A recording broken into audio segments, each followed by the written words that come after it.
In a world where AI is rapidly mimicking and making decisions for us, how do brands truly stand out and connect with people authentically? Our guest today, Sheettal Ganerwal, a seasoned brand strategist with over 16 years of experience, who's navigated the complex landscape of tech giants for brands like Nokia and Apple, and highly regulated industries like Philip Morris and HSBC, believes the answer lies in human storytelling and radical authenticity.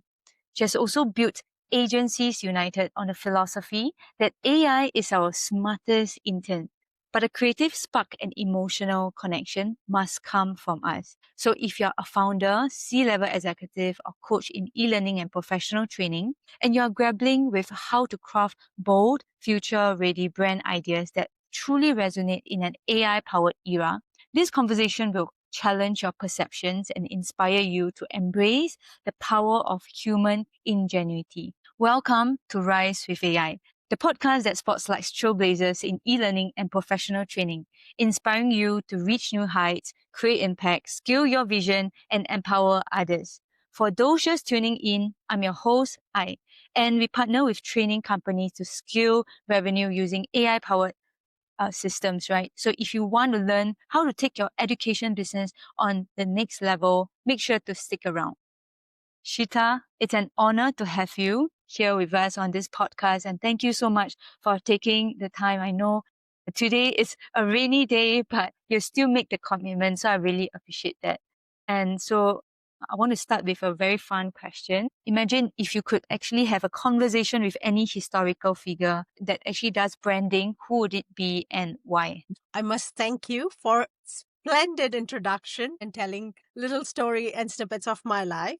And now coming back to your question, if I have to think about a brand expert from the past and who has done something amazing, I would pick up somebody who is from the works of arts and who has created landmark in our art. Close your eyes and think about the best name in the art. I think you all seen a photo of Mona Lisa in your head. And that's what comes to my mind, that Leonardo da Vinci, who was originally an inventor, a scientist, a forward future thinker, happened to create an image of a woman in a way that it led us all think, oh, how this woman is, whether she's smiling, she's not smiling. And that's the branding he left for the world, is to look at that woman and think how he created that image. So we keep evolving. We will always learn. There will be always new technology. There will be always new learning. But what grounds us and brings us in the center and the foundation is always based on the arts, the philosophy of culture. I love how history has evolved and taught us, like, every country, every region had their own culture and how people engaged with each other and communicated. Most importantly, what culture gave them was the sense of belongingness. We human are such social animal. If my dad or anybody in the family say, oh, I don't use social media, I don't like talking to people, I'm sorry, he's wrong. Because there is always a mean to express what is their social connection. How do they belong?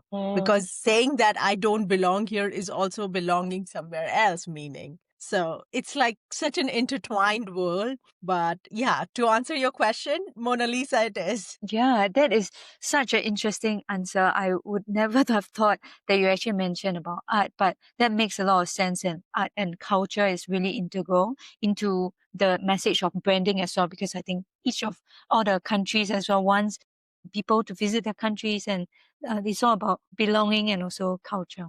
Amazing. And Shita, you mentioned also that recently you have moved from Hong Kong to New York with your family, right?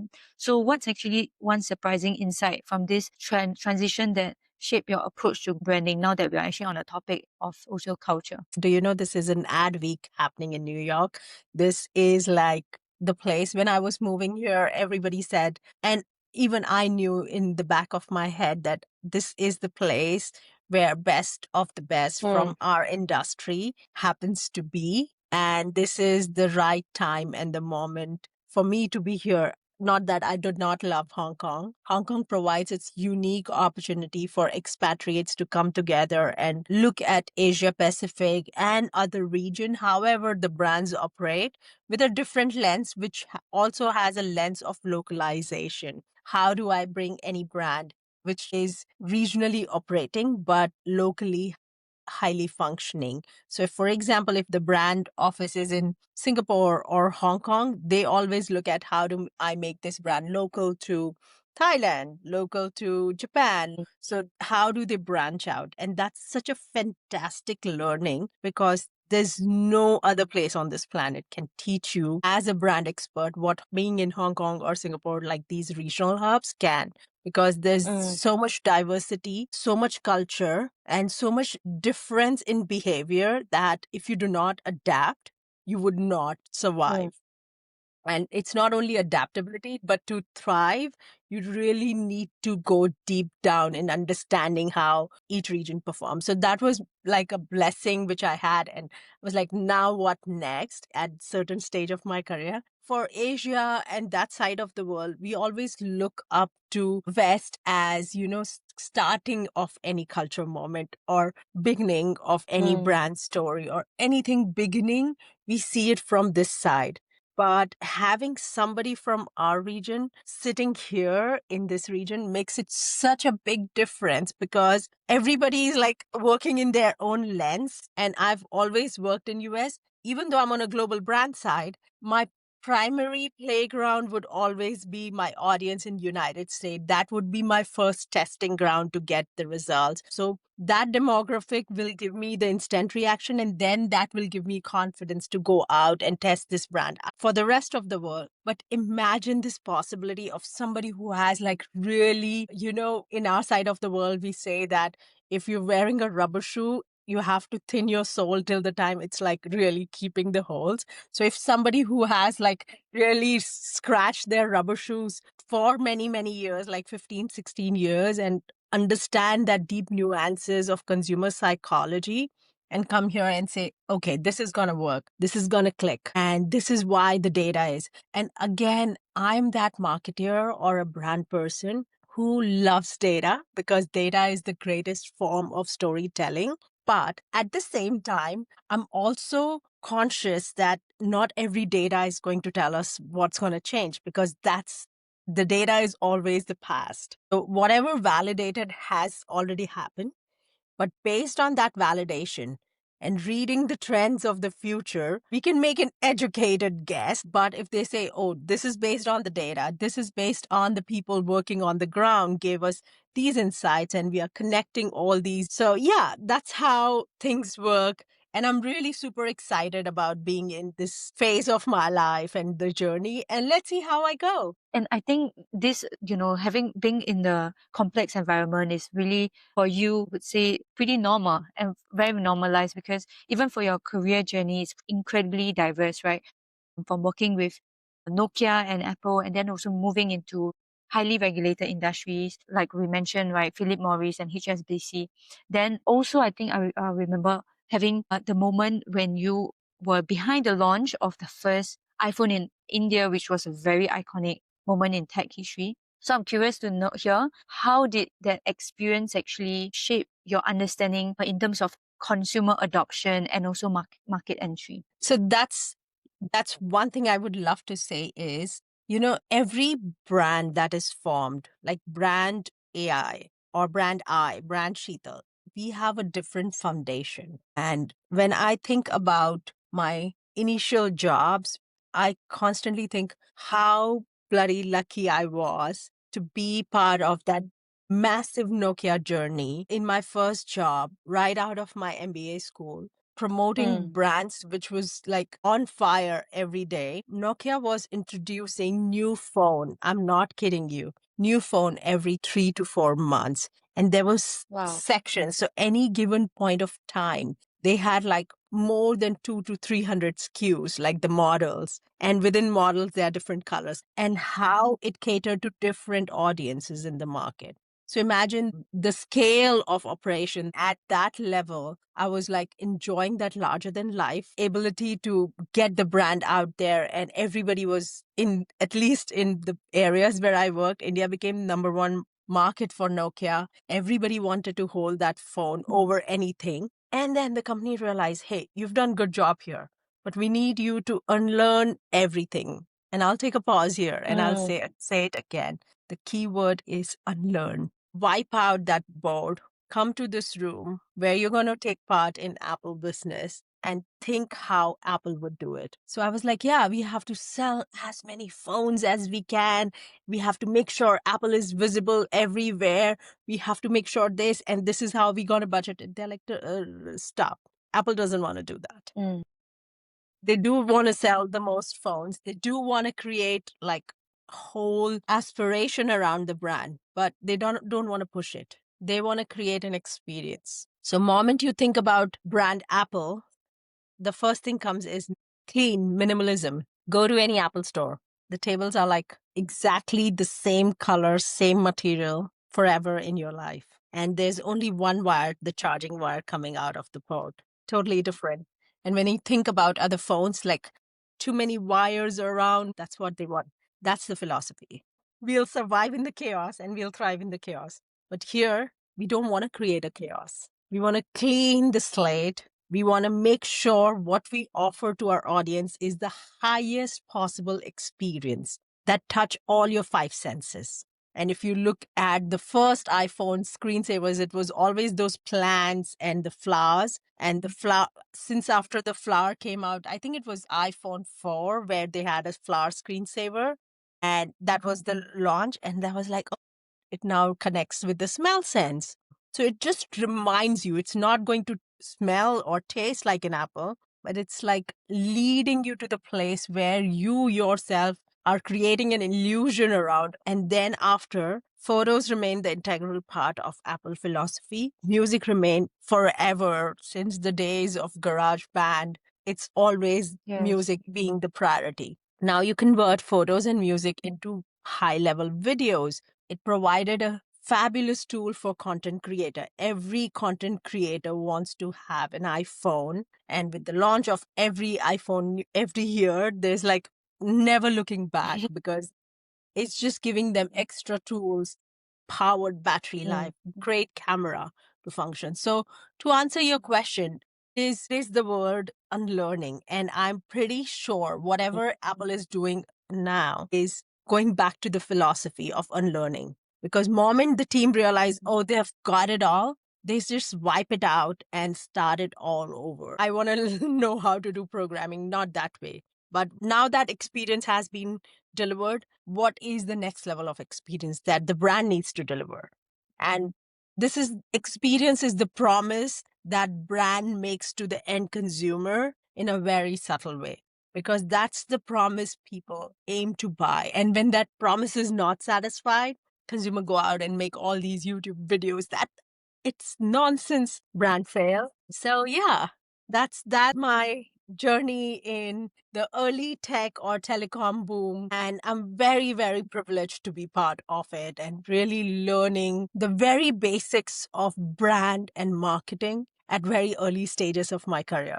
I love like what you mentioned about what I'm hearing here and learning also from this conversation is that the experience of crafting a really good iconic brand, it shouldn't be constant. It should be always a different set of basically new creation every single time. So this will actually give the brand a whole new set of lens for the clients. I think you also mentioned about the philosophy of thinking 5 steps ahead, which really aligns with what you actually just shared, basically thinking about not just about anything from currently doing the same thing repeatedly, but thinking ahead. So could you share a little bit how you also transform your own mindset on brand success using this philosophy? Let me start with an example. As I said, every brand that exists today is the baseline for their existence is the promise that they are making to their end customer, clients, and partners is this is the promise. we are delivering. So, for example, if you're into tech, if you're into education, if you're into the business of providing AI services to the brand. So, this is the example that I'm going to give you. Today, you've got like a multi-million dollar client and you've powered their AI and you've given them the best chatbots and the response mechanism, the customer's query and the frustration level has come down significantly and you have done phenomenal job.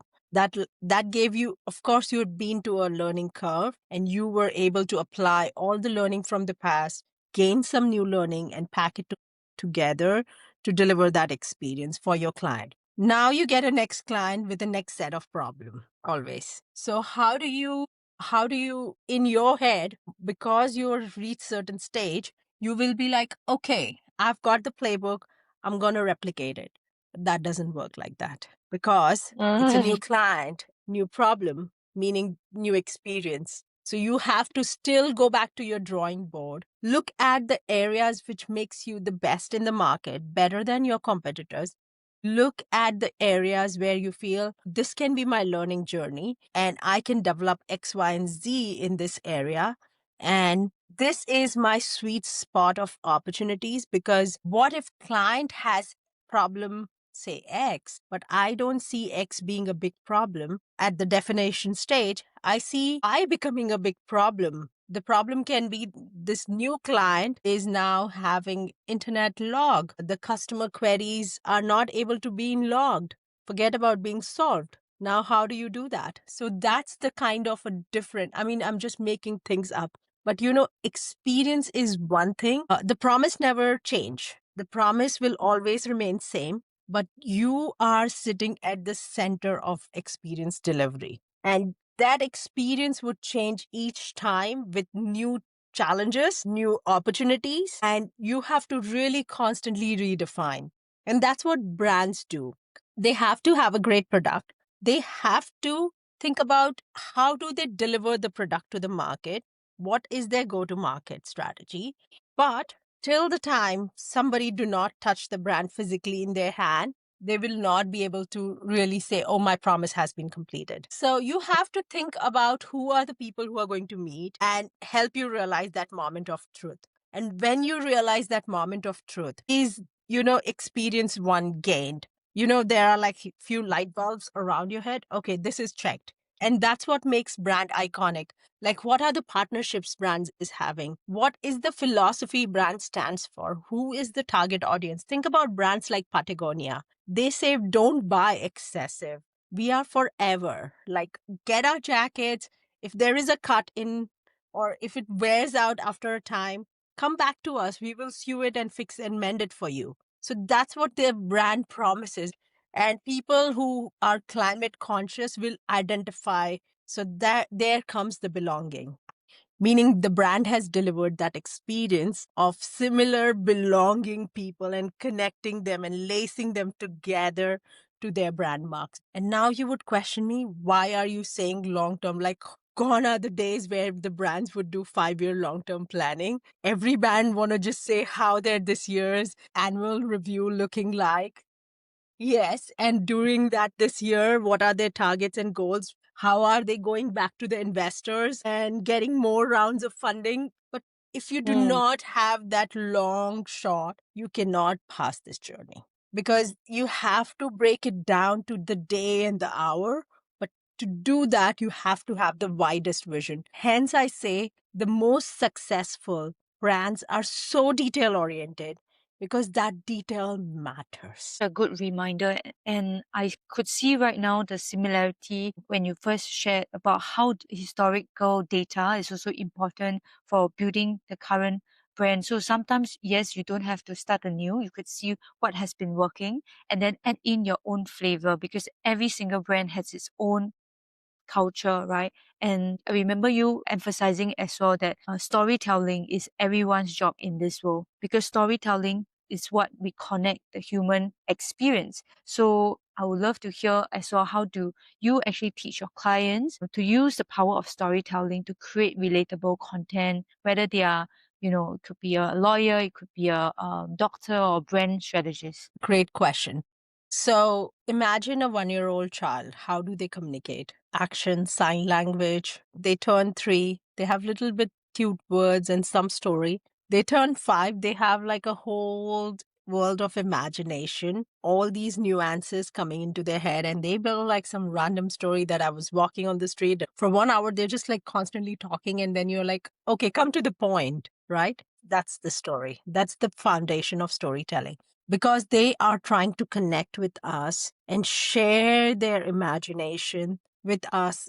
To answer your question, no matter a law firm or a cybersecurity, a coding firm, or anybody who says that we don't need branding, we don't need storytelling, is doing some sort of a storytelling. You do need storytelling, and you are actually telling your story. You are into Yeah, neurosciences business. You've told me that story in one line.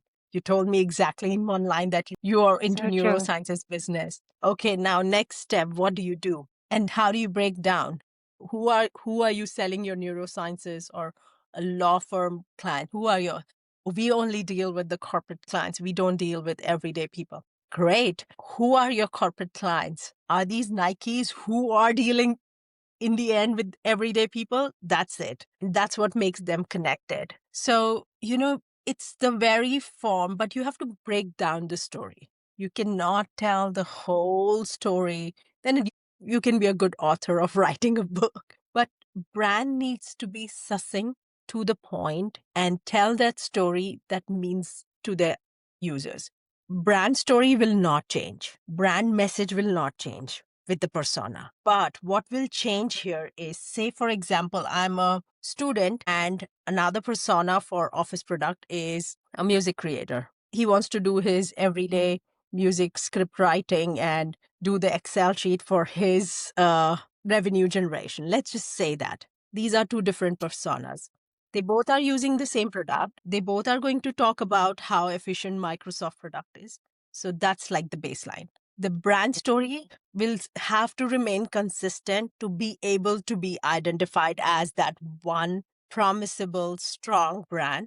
But how I interpret for my usage can change. Let's think about more familiar brands like Nike. Nike has athletic wear, Nike has sportswear. Nike is also in athleisure. So let's just think about who are the three different personas. Can there be one persona who can be using three of the products? And can there be a specific personas for each? So you have to write down the story for each personas. And that's where the power of AI would come. Now, let's talk little AI on this. Previously, the team would huddle, think about different scenarios, how the product can be used, and then they'd write down the stories for each personas and the scenarios, and how do you make the product available to those personas in a more unified way. But with the advent of AI, what happened was, it has become like, if I'm on the driving seat and I'm leading this spaceship of Nike, I have a co-pilot now, which is my AI. And I'm telling him that today I'm partnering with Skims from Kim Kardashian and launching a new line. Help me think about who are the key audiences where Skims brand being sold and what this partnership would mean. And what if the brand's value go down or go up? So I have to do all those projections. And who are the users? How do the brands want to show up? So brands don't show up with just the logo or a fancy tagline or fancy music. They show up with the people who really are part of their journey. They partner with the brand and then in their everyday usage. So now with AI, I'm able to create the whole world without even entering that Wow. partnership. I love how you actually utilize AI to also humanize the storytelling and even coming out with different projection to streamline your brand work, right? That it can actually help you to really speed run your way to a lot of different brand outcomes and crafting the brand messaging. So with your collective model right now, how do you see all these AI tools transforming even the client coordination and messaging? And also what barrier might be also holding people from feel that it's actually holding other people from adopting them. What I believe right now works amazing because we are at the intersection of this new a technology that has been introduced to us, and we are now in this situation. Imagine when the electricity came in, people were like, oh my God, this is not going to work. This is like bringing some sort of a monster in the house. But you just needed the right place to plug it, and it worked. And we now are so used to it that we cannot live without it. And that's where I love to humanize AI and embrace it in a way that it is going to stay. And I should be smart enough to understand that my client on the other side also uses AI. If I produce the same results, what their AI team can, I'm no more relevant. Because of AI, it is helping us to learn how to learn. The whole technology is based on what has already been created, and it presents us in the most smartest and efficient way. So I will be the person with my vision and clients' challenges and curiosity, able to ask questions to my client in a way that I can make all the information, put down all the details that is needed, because detail matters. And when all these details are packed in, I will train my AI to say, hey, these are my challenges. These are my groundwork. This is my research data. This is my projection. These are my client challenges. Here is the vision. Help me remove anything nonsense in here. That's my intern. That's my co pilot, which is waiting for my command to wipe out. And based on that comes my first draft. When I look at it, okay, this looks fine, but what's missing is that has never been created. That has never been created. So what AI will produce to me is what has been created, and the thinking, I would come up with things that has never been created. I'm going to give you a hypothetical example. We all love ads. We are all talking about storytelling.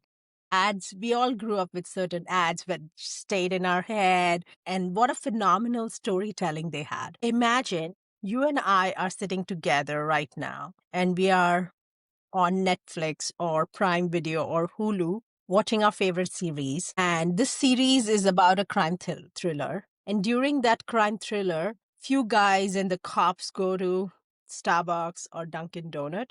I mean, we see the brand placement that has always been done through the content. It's not new. And nowadays, all these mega OTT platforms do have ads in between. What will make it relatable? You drink Starbucks, I drink Starbucks, and it is like early morning. What happens is at this point of time, there is an ad break where the same character who was entering Starbucks just before the ad now also enters Starbucks. This is the ad promotion for Starbucks in the same, and now suddenly the ad has been personalized to me. So AI can really help me get into the nitty gritties and help me really find my ways to navigate certain things, but walking will be my job.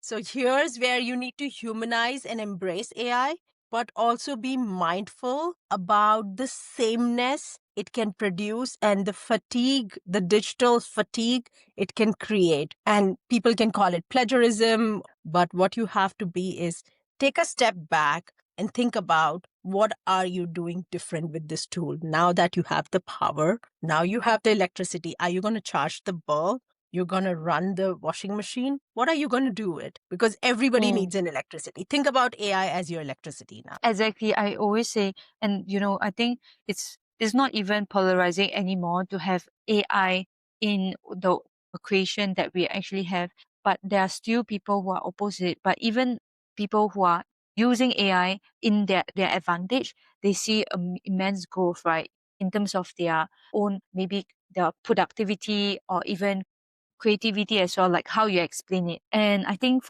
before we end this episode, I would love to also hear from you.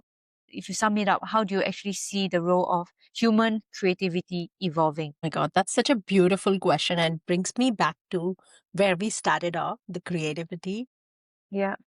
the art, and the culture is the expression of being.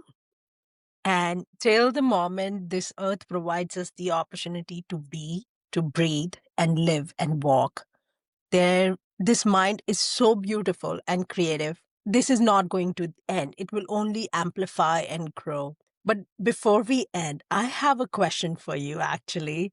How do you imagine, because you are within every day solving a lot of tech challenges, problems with AI, clients come up, say, can you make me an AI video? Can you do me a chatbot? How do you navigate it and still remain relevant, creative, and curious? Thank you so much for the question. So, as actually, my name is the same spelling as AI, but in Mandarin and Japanese, the meaning is love, which is Yes. in Japan is Arishiteru, and Mandarin is also just 我爱你, the love.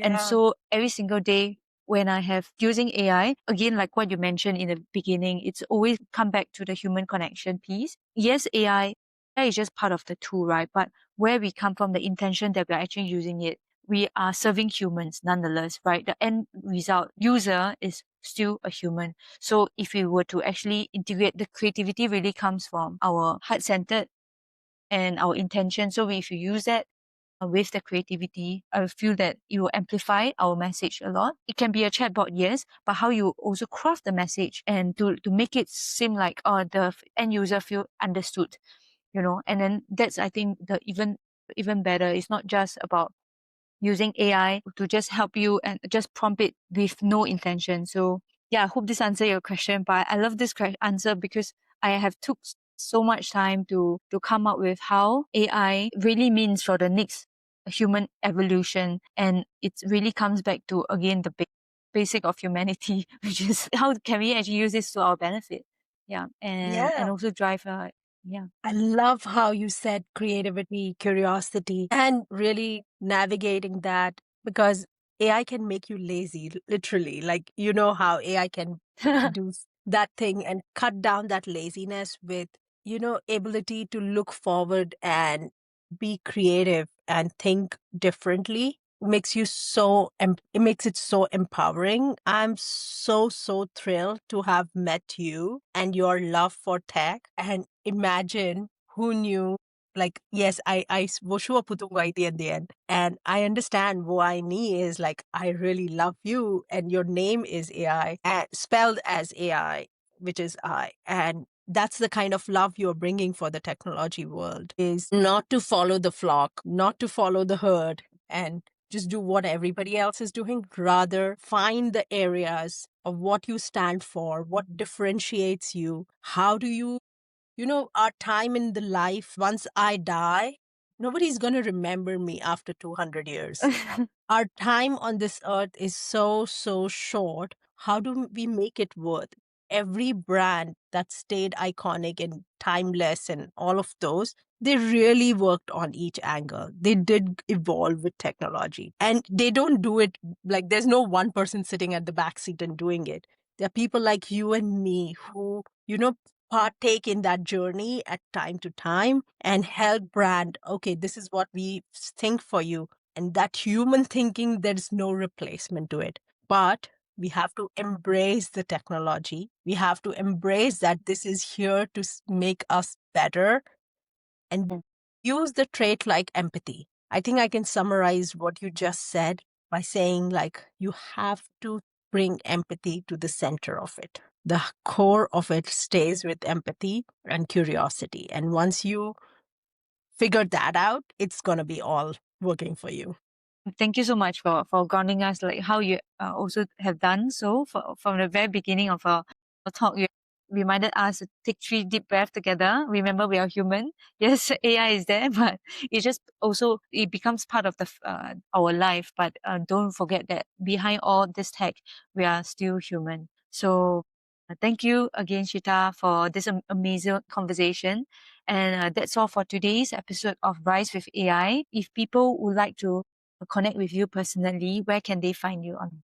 They can find me on my LinkedIn. My name is Sheettal Ganerwal, and my Agencies United email is agenciesunited.studio. It's not .com, it's .studio. I'd love to connect with you, huddle some ideas, business or not, but it's my passion for brand and bringing creativity out. I think I would want to die like that. Just this person that I am. that if my life is ending, I want to think about some brand, how I can help them. So, yeah, I'm putting it out to the universe. Yes, if anyone would love to connect with Shita, all the links are on the description below.